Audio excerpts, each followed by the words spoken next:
Jacobian Morgan, a quarterback for Jackson State that proved a lot of people wrong. Persevered, played through injuries, didn't quit, kept pushing. That's why I respected him. But what if I tell you that he can find a way to go to another level? That's right.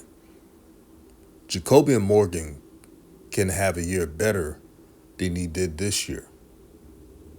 A promising 2025. I'm going to break down how he could do that, and I'm going to break down his pro comparison. I've done a lot of research on this, and this pro comparison makes a ton of sense, and I'm going to tell you why. Oh, yeah, you want to tune into this.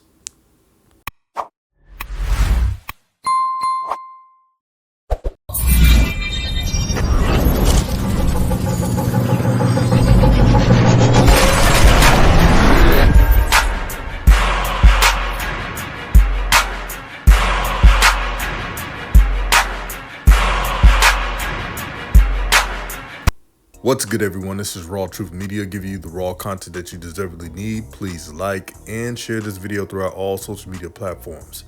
And family, I'm excited to talk about this topic right here. Jacobian Morgan. What could he turn into?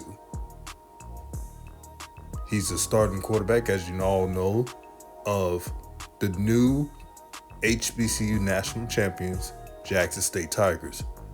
But there's some things that he could work on to help his future and possibly pro future. Now, I thought long and hard of what Jacobian's pro comparison is. And that's if he continues to progress, of course. And talking to a few coaches, one name stuck out, Gerard Johnson. For my college football fans, remember, Gerard Johnson played for Texas A&M around, I believe, 2006 to 2010 year. And he was 6'5", 250. And I remember that time because I used to live in Houston. The only complaint of Gerard was he didn't run like Vince Young, but he did have a little wiggle to his running. And that's the only difference between Jacobian and Gerard Johnson. Gerard was really good at shaking off a defender. Jacobian, he's still trying to get to the level of being a fluid runner, and that takes training. Gerard really wasn't a dual threat, even though he could run.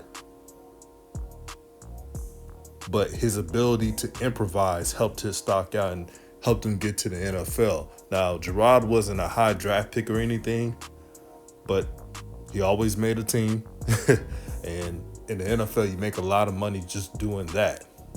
During this past season, Jacobian had over 2,200 yards, 21 touchdowns, 8 interceptions, and 63% completion rating. If I'm Jacobian, I want to improve the completion rating. If possible, and it's very tough, but it could happen, improving it to 70%. 70% is the sweet spot.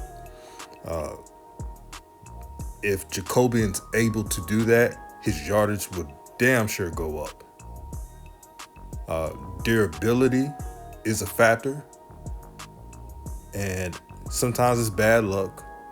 I know last season Jacobian had a hand injury, played through it. I think he missed the first couple games and then finished the season. But if he can have a healthier season next year, look out. And back to Gerard Johnson. If I was Jacobian, I'll watch his film. I'm dead serious. Because that's a player who's almost like a Jacobian Morgan. Not a real dual threat, but could run when need be. If Jacobian had a little bit more fluidness in his run, like I mentioned earlier, that's more rushing yards, and teams will play Jackson State even different. Jacobian didn't even, he wasn't even a dominant runner, and they still had to respect it because of his measurables, because he's a freak in nature of how he's built. Nobody wants to tackle 6'4", 6'5", 240, 250. That's tough to take down. But back on subject. If there's one quarterback trainer that could rectify the skill sets of Jacobian Morgan, it's Daryl Colbert from Houston.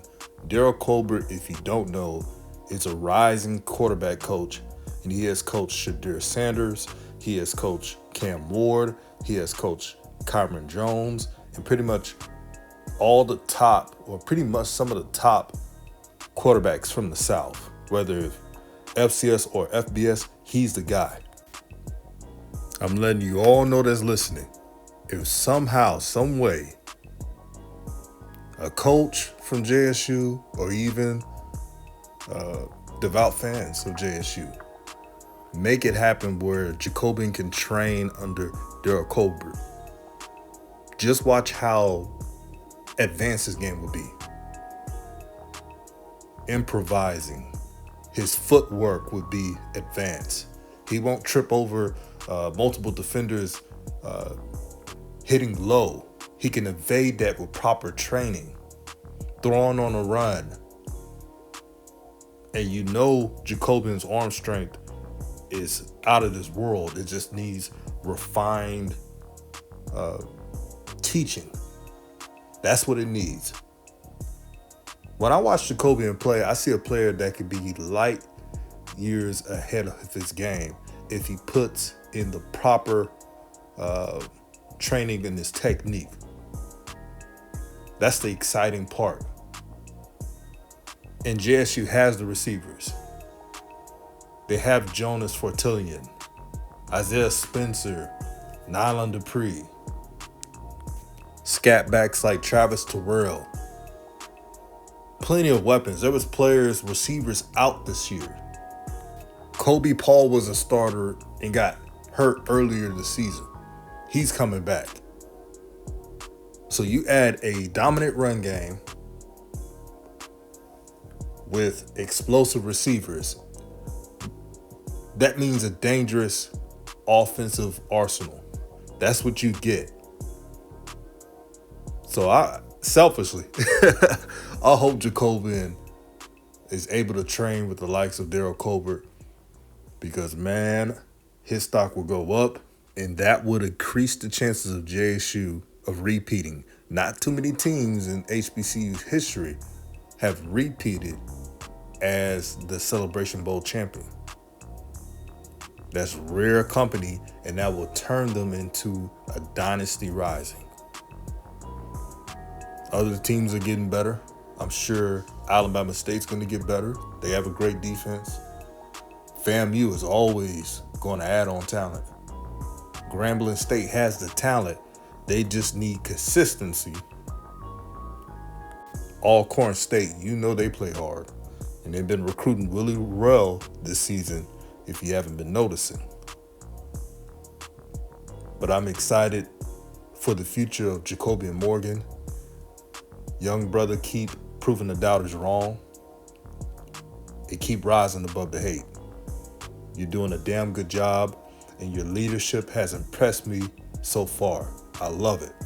You don't see Jacobian moping on the sidelines or throwing his players under the bus. You don't see it. The players want to play for him. And that's the best compliment you can get as a quarterback. When your teammates appreciate you and don't want to let you down. It's a joy to see, I tell you. But overall, I'm glad I made this video because I see what Jacobian can be. And that ceiling is very high. I'm telling you, Jackson State, look out. This is RawTruth Media, giving you the raw content that you deservedly need. Y'all stay blessed. I'm out.